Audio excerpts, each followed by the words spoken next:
Alors, nous allons parler des angles. C'est quoi un angle? C'est ce qu'on a ici, hein, on en a 4. C'est une partie du plan qui est délimitée, hein, qui est limitée par deux demi-droites qui ont à chaque fois la même origine. Par exemple, ici, l'origine, c'est le point O. J'ai la demi-droite EF, j'ai la demi-droite ED. L'angle qui se trouve ici est délimité par ces deux demi-droites qui ont la même origine. Ici, j'ai un autre angle, là aussi, là aussi. Donc, au niveau vocabulaire, pour les angles, on parle de côté. Là, j'ai le côté ED, j'ai le côté EF, j'ai le côté JI, j'ai le côté JK, côté BC, côté BA, côté NM, côté NO, et de sommet. Là, j'ai le sommet E, sommet J, sommet B, sommet N. Le sommet, c'est l'origine commune des deux demi-droites. On peut nommer un angle, par exemple cet angle, il se nomme DEF. Je l'écris comme ça, avec une sorte de chapeau au-dessus. La lettre qui se trouve au centre, c'est nécessairement le sommet de l'angle. Donc je peux le nommer DEF, mais je pourrais aussi le nommer FED. Il n'y a pas d'importance. Sans oublier le chapeau, sinon ça serait un triangle. Ici, de la même manière, j'ai l'angle ABC ou CBA, j'ai l'angle MNO ou ONM, j'ai l'angle IJK ou KJ.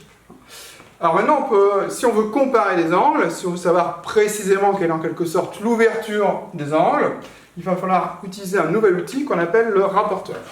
Le rapporteur se présente sous cette forme. Il y a des graduations dans un sens et dans l'autre. Ça part de 0 jusqu'à 180 et dans l'autre sens également.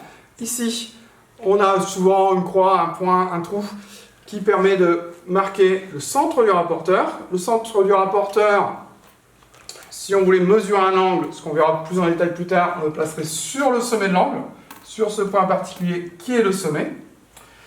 Là, on va commencer par un angle que l'on connaît tous très bien, c'est cet angle ici. L'angle que nous avons sur une équerre, qui est marqué par un petit carré ici. Hein. Chaque fois qu'on a un angle droit, hein, l'angle de l'équerre, l'angle quand on a des perpendiculaires, ce qu'on appelle des perpendiculaires, hein, cet angle droit, on va alors essayer de le retrouver sur notre rapporteur. Si je mets l'équerre sur le rapporteur, je mets un côté de l'équerre sur le 0, j'arrive ici, en quelque sorte à la moitié, j'arrive à 90.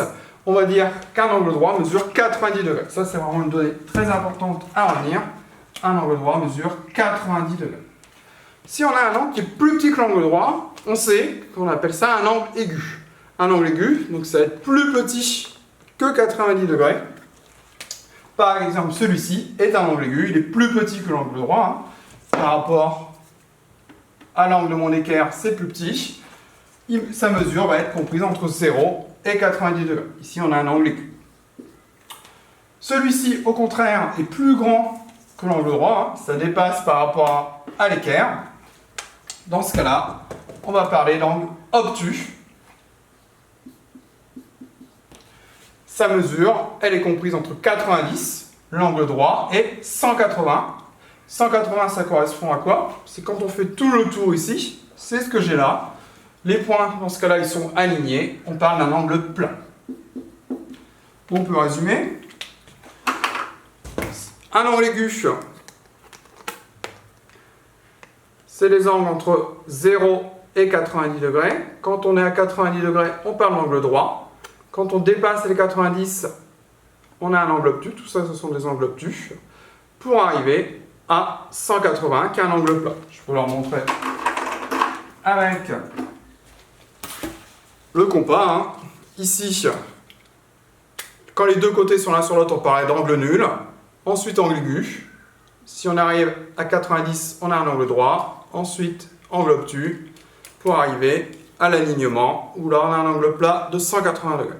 Voilà ce qu'il faut savoir de cette première partie sur les angles.